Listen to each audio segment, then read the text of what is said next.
The cargo ship floated silently in deep space. No signal, no light, no movement. Just a dead hunk of metal drifting between stars. Lieutenant Callan had seen many wrecks before, but this one felt different. Colder, older, like the ship itself was holding its breath. He stepped through the broken airlock, boots clinking softly on the steel floor. The lights on his suit flickered in the dust-filled air. No life signs, the scanner said, but Callan didn't trust it. Not today. He moved carefully through the narrow halls. The walls were scorched, as if fire had run through them long ago.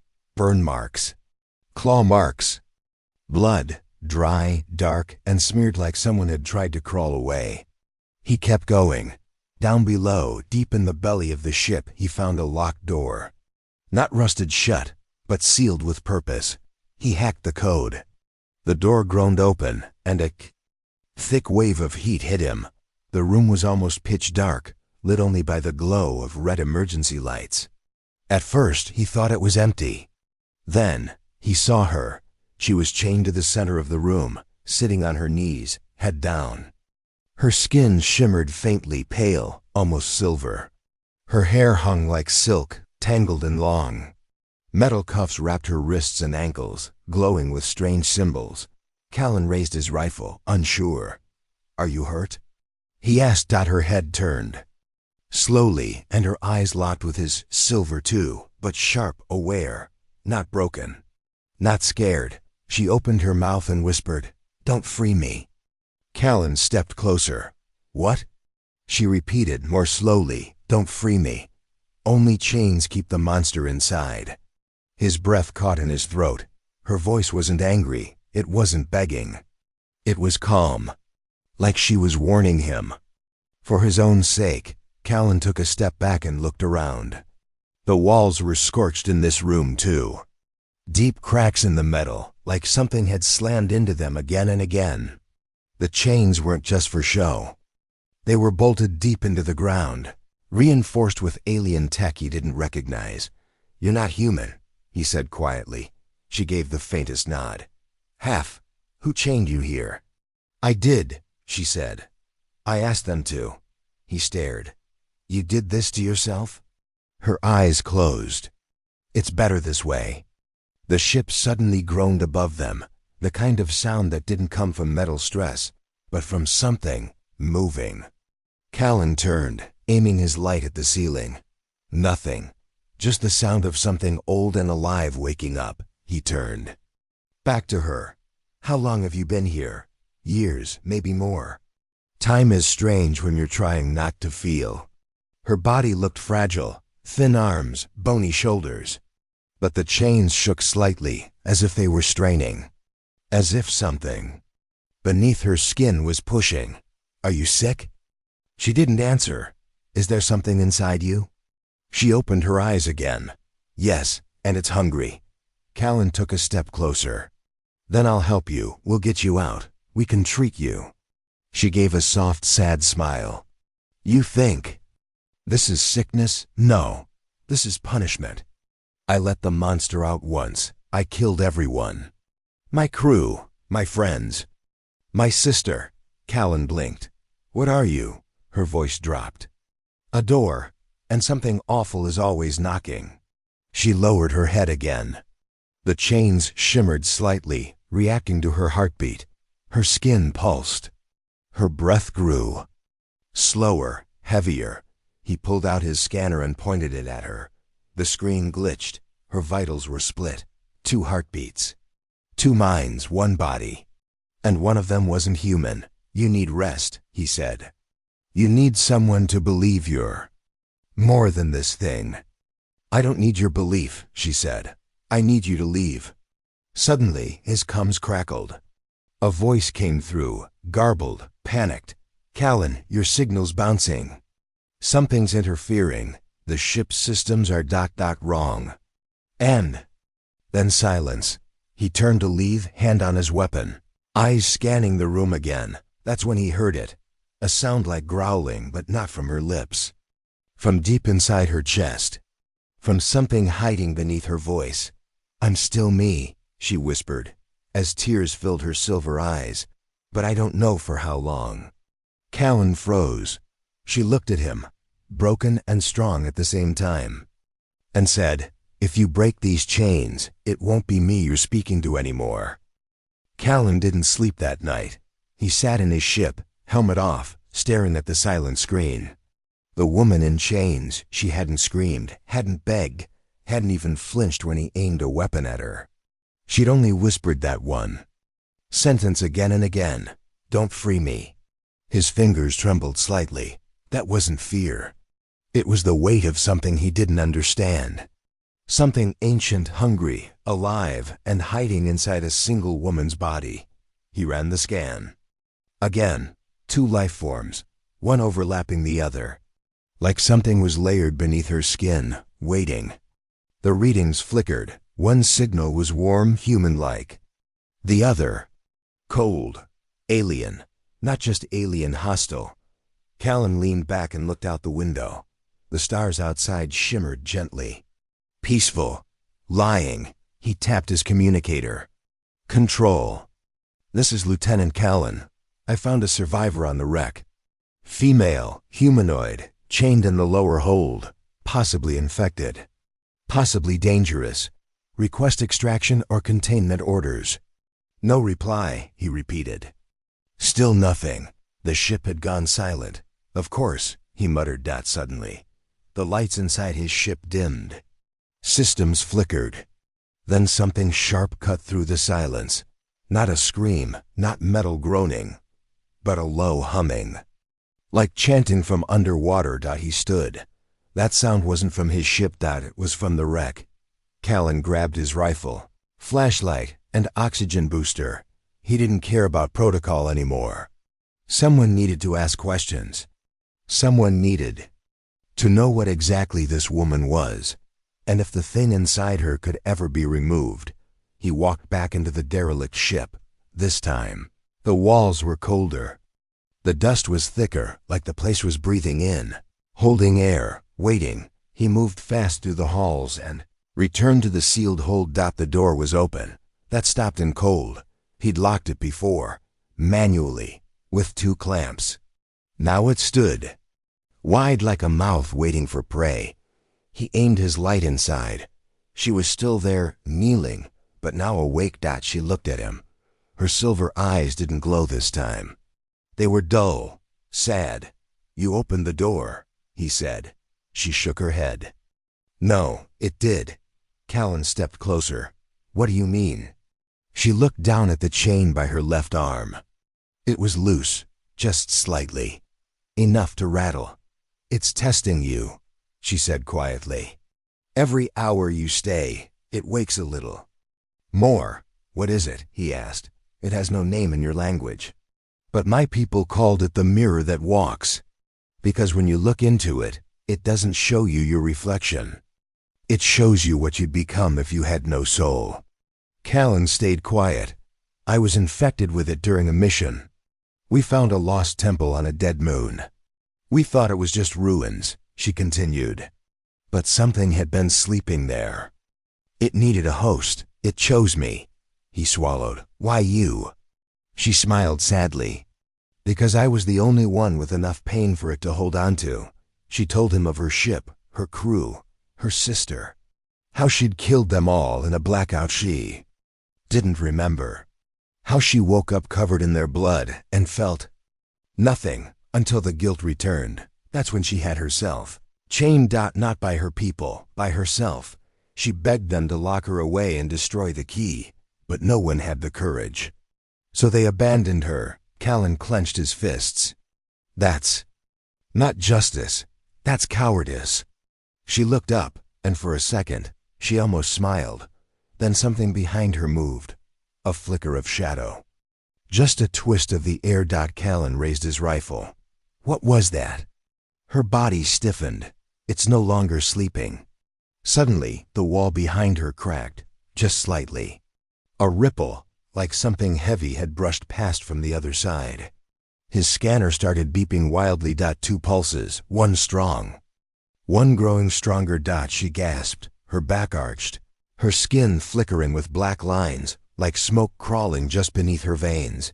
"Get out," she whispered, "before it sees you as a threat." He didn't move. "I'm not leaving you. It doesn't care about your heart, only your weakness. It'll use your face. It'll wear your voice.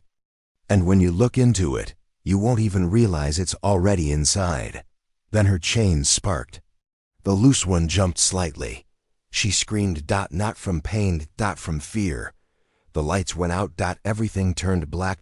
And in the dark, Callan heard her voice, but doubled, echoing, distorted.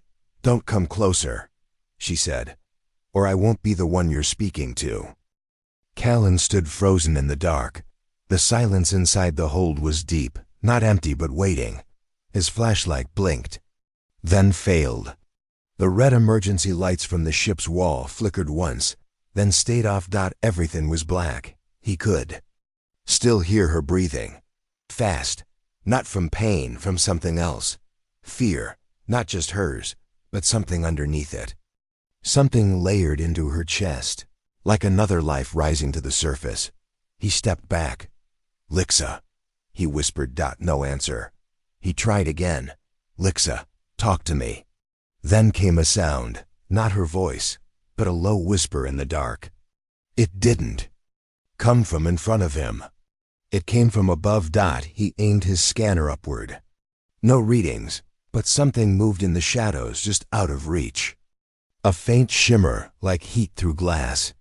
A shape without shape, watching. "Step outside the hold."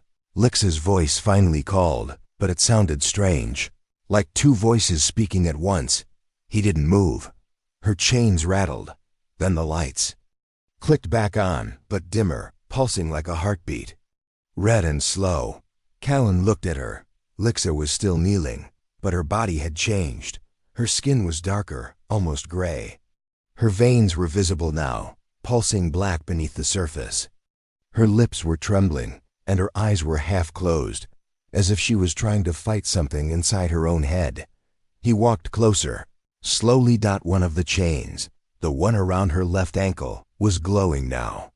The symbols etched into the kanbu metal were flickering, like failing code. "What's happening to the seal?" he asked. "It's weakening," she said through clenched teeth. "Because it feeds on your presence. The more you listen, the more you stay, the more it learns." He knelt in front of her. "Then tell me how to stop it." She raised her head, tears sliding down her cheek, thick and black. "You can't stop it," she whispered. "You can only choose what it becomes." Callan didn't understand. She lowered her head again. "It's not a beast, Callan. It's a mirror. One that reflects the part of you you never wanted to see." Suddenly his visor lit up. Motion detected, behind him. He turned fast. Rifle raised, scanning the corners of the hold. Nothing, but the air was cold now. Wrong, as if the ship was breathing. He looked up again, saw condensation on the metal. Beams, breathing patterns. In, out, in, out. The cage was alive. "What is this place?" he asked. Lixa lifted her head again. "Not a prison, a filter. A test. It waits for someone soft enough to care, then feeds on their hope." He clenched his fists. "No, that's not what I saw in you. You weren't evil. You warned me. You kept it locked. That means you're still you." She laughed bitterly. "That's what it wants you to believe." Callan stepped forward and reached into his med pack.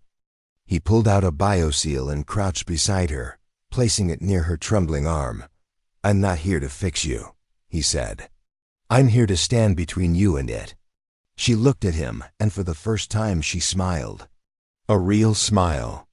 Small, but real. But then, a sudden bang. The ship shook. Sparks rained from the ceiling. The floor beneath them trembled like something massive had shifted below the hull. "Too late," she whispered. "It's waking." Callan spun around. His scanner flashed red. Life form. Detected. Unknown. Proximity. 4 meters. He turned. There was nothing, only the far wall. But the wall exhaled. The metal expanded outward, like lungs taking in air.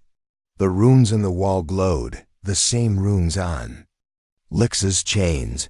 Callan reached for her arm. Her skin burned, hot to the touch, like fire under glass.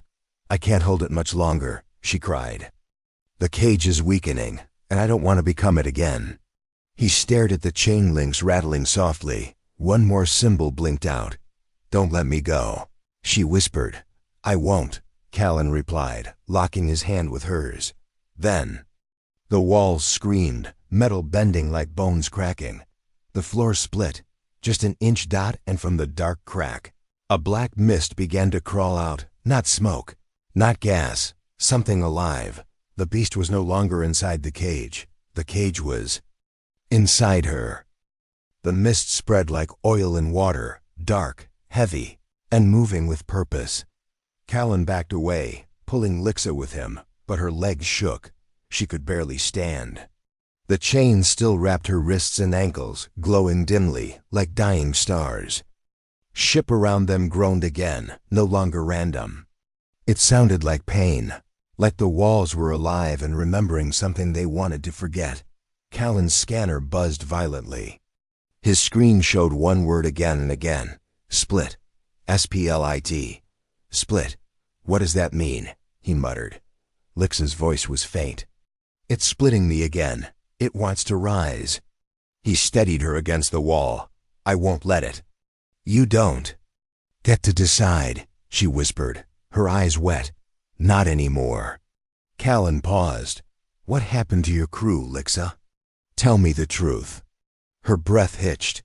She looked down, and her fingers twitched, not with fear, but memory.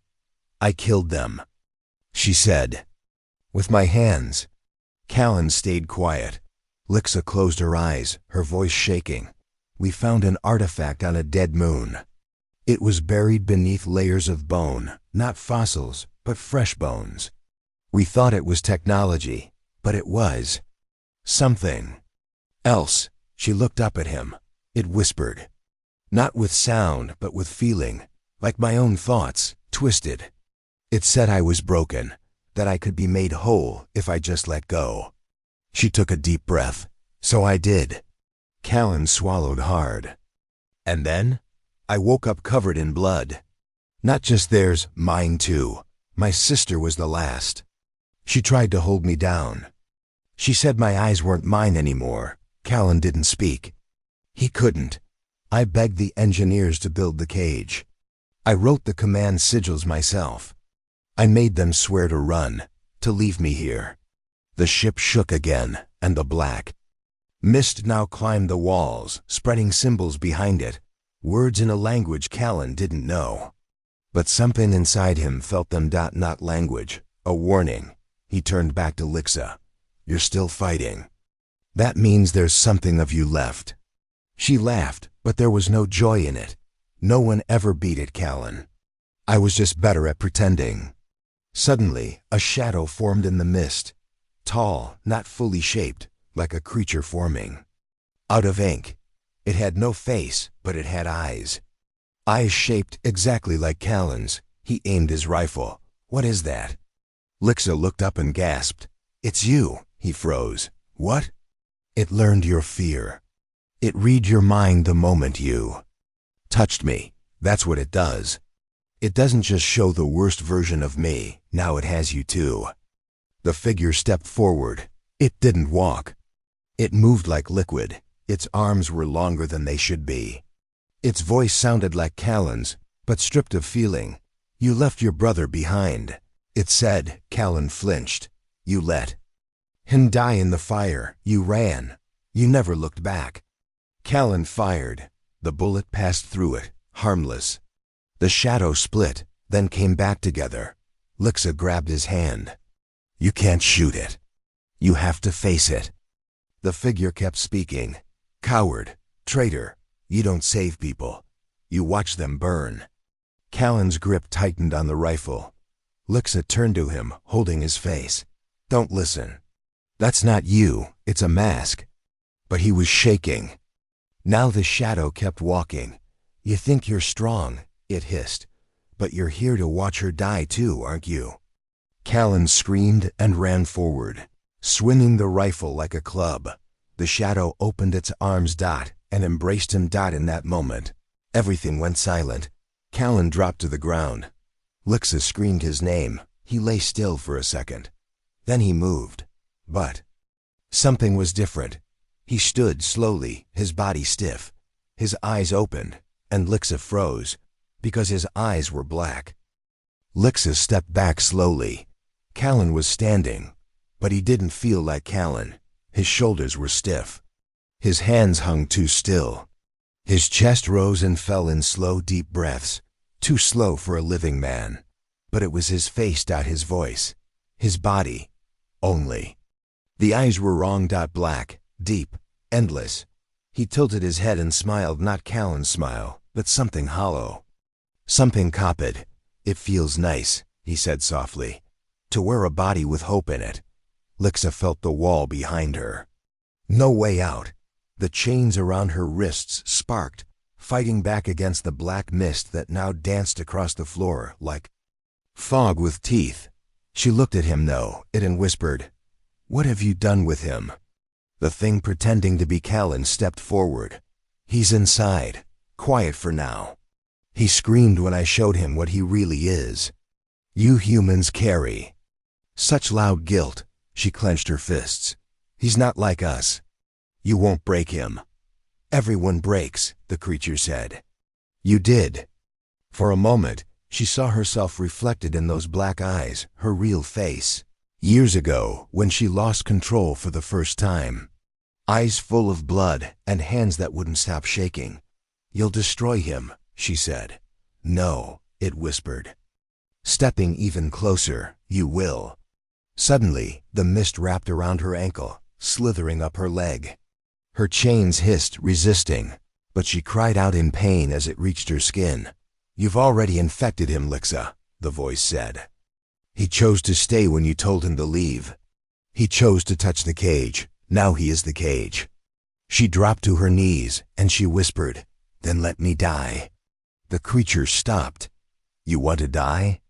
She nodded. "I told them to space. The ship years ago," she said. "They were cowards, but you? You think I won't choose the ending myself?" Her eyes met the creature's, and for a split second, something inside it trembled. Lixa reached behind her into the space between the chains, where a panel glowed faintly. A hidden control node. One final command she built years ago. A kill switch. A complete vaporization code. No escape. No survival. The mist hissed, sensing danger, but the Callan creature lunged too late. She slammed her fist into the panel. Nothing happened. She looked down. The panel glitched, corrupted. "No," she gasped. The creature smiled again. "He stopped you before he faded. He still wanted to save you." Lixa felt the scream rise in her throat, but swallowed it. "Not now." She looked at the creature again. "If I can't kill myself, then I'll rip you out of him." "How?" It laughed. She smiled softly. "I'll remind him who he is." Callan's mind floated in darkness. No sound. No light. Just a crushing weight of memory. His brother's hand, reaching out from fire. His own boots, running away. The silence after the scream. "You let him die." A voice whispered. Callan shook his head. "You ran." "No," he breathed. "You watched him burn." Callan sank to his knees. The weight was too much. Until he heard her voice. Not the monster's voice. Not the guilt's voice. Her voice. Soft. Shaking.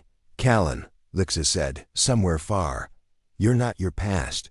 You stayed for me. That wasn't weakness. That was love." The black fog twisted. Something cracked.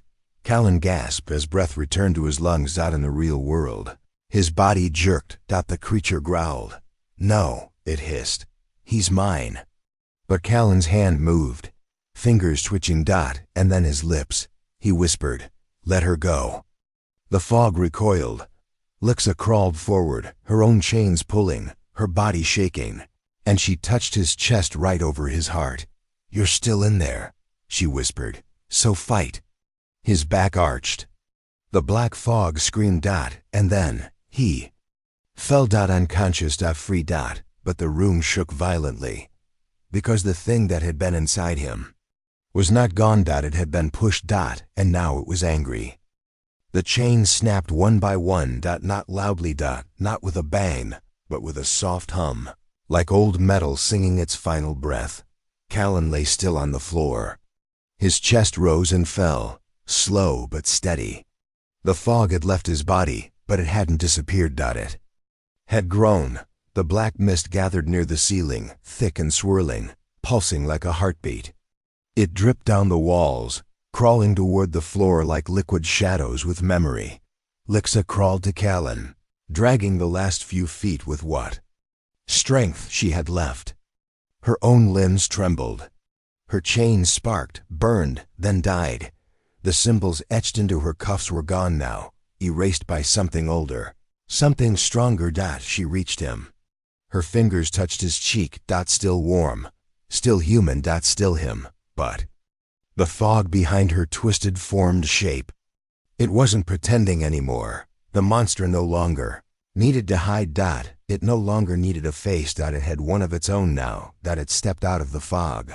Tall, wrong, its skin shifting like oil, not flesh, not shadow, something in between. Where its face should be, there were dozens of eyes, each one reflecting someone different. A child, a soldier, a lover, a traitor. Callan groaned, stirring. "Don't move," Lixa whispered. "It's not after you anymore." The creature tilted its head. Then it spoke, not in a voice, but in hundreds, some male, some female. Some screaming, some laughing. All at once. "I wore your skin," it said, "and it was weak. Now I'll wear hers again." Callan forced himself to sit up. Blood ran from his nose, his lip. But his hand found Lixa's. "She's not yours," he growled. "She begged for death," the voices said. "I gave her peace. And you stole it." "I gave her a choice," Callan said, standing, barely. He turned to Lixa. "Do you still want to die?"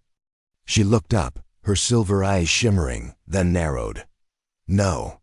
She stood too, unshaking legs. The fog hissed. A wind rose from nowhere. Slamming into them, the monster screamed, but not in pain and rage. The last two chains around Lixa shattered. The floor split open.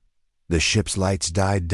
And then the monster charged. Callan fired his plasma rifle. The beam went straight through. Useless. The monster's form twisted around the shot, like smoke refusing to be shaped. It struck. Lixa pulled Callan aside just in time. The beam of black energy slammed into the wall, melting metal like wax. "We can't fight it," Callan said. "No," Lixa replied, eyes glowing again. "But maybe I can hold it." He turned. "No." She grabbed his arm. "Listen to me. I was the cage. I am the cage. And cages aren't meant to run." He shook his head. "If you try to absorb it again, it'll kill you." "I don't care," she said. "But I won't let it hurt you, not again." He looked at her, not as a victim, not as a monster, but as someone choosing, and something inside him changed. "Two," he tossed the rifle aside. "If you stay, I stay." The monster screamed again, louder this time. It began to shift, growing taller, spreading wings of ash and bone, becoming a storm of faces and voices, all angry, all broken. It charged again, and Lixa stepped forward. Not to fight. To open herself. Her skin glowed. Her veins turned silver, and the air around her grew still. The monster hit her, full force, but didn't pass through. Didn't destroy. It paused, then twisted in place, fighting, resisting. "Let me in," she whispered. Through gritted teeth. It tried to turn away, but the light inside her pulsed brighter, reaching out, pulling the darkness in like gravity. Callan ran to her side, held her hand. Together, they pulled. Screams rose. The ship groaned. Lights exploded, and the monster began to collapse, not defeated, but contained, piece by piece. It vanished into her. And when it was done, She fell to her knees, her eyes closed, her breath shallow, her body still. "Lixa," Callan whispered, holding her. Heart racing. No answer, not even a twitch. He stared into her face. Then her lips moved. "And," she whispered, "I have it all. Inside." He didn't let go. "I know," he said. "Then I'll stay to guard the cage with you." Her eyes opened. A single tear fell down her cheek, but it wasn't black. It was human. Callan didn't move. He just held her. The ship around them was silent now, too silent. No more fog. No more growling walls. No more whispering voices. Just the sound of her breathing. Slow, heavy. Her chest rose and fell, like she had just run through fire and survived. But Callan could feel the tension in her body. The thing inside her was still there. Waiting. And she was barely holding it. Her chains were gone. The runes were broken. The old cage destroyed. All that remained between the galaxy and the beast was her. Callan brushed the dirt from her face, his hands shaking. "Can you hear me?" he asked gently. Her eyes opened. Barely. Double quotes. "Yes," she whispered. His chest tightened with relief. "You did it," he said. "No," she murmured. "We did." He helped her sit against the wall. The floor was cracked beneath her, scorched from where the monster had erupted. It looked like the ship had been bitten by something from another world and barely spit back out. "Can it rise again?" he asked. She nodded slowly. "If I sleep. If I lose focus.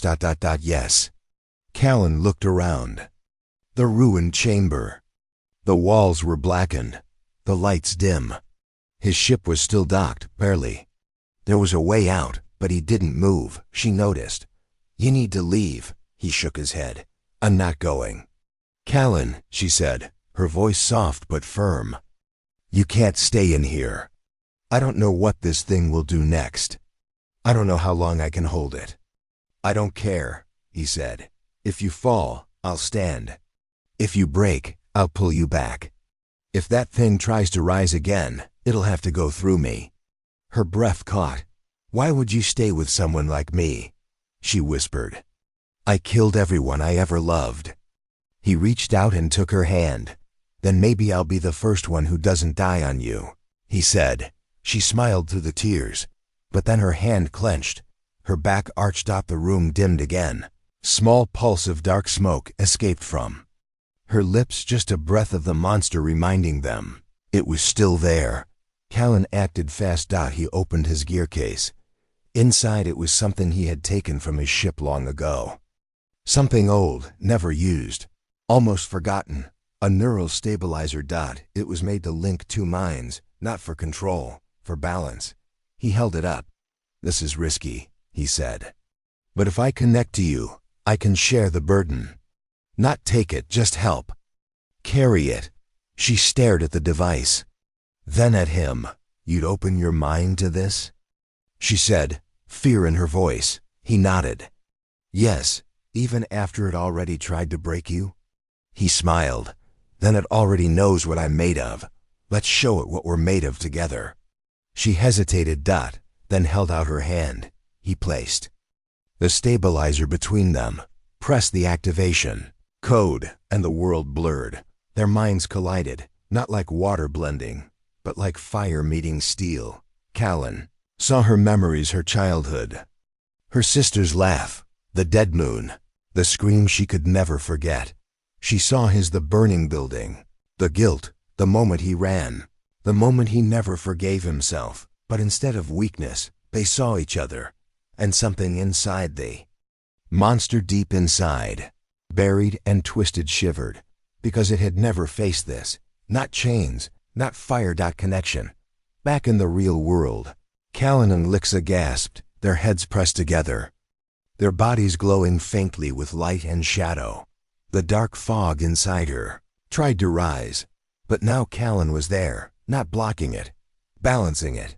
Together, they breathed and synced. The ship felt it too. For the first time in years, it felt quiet.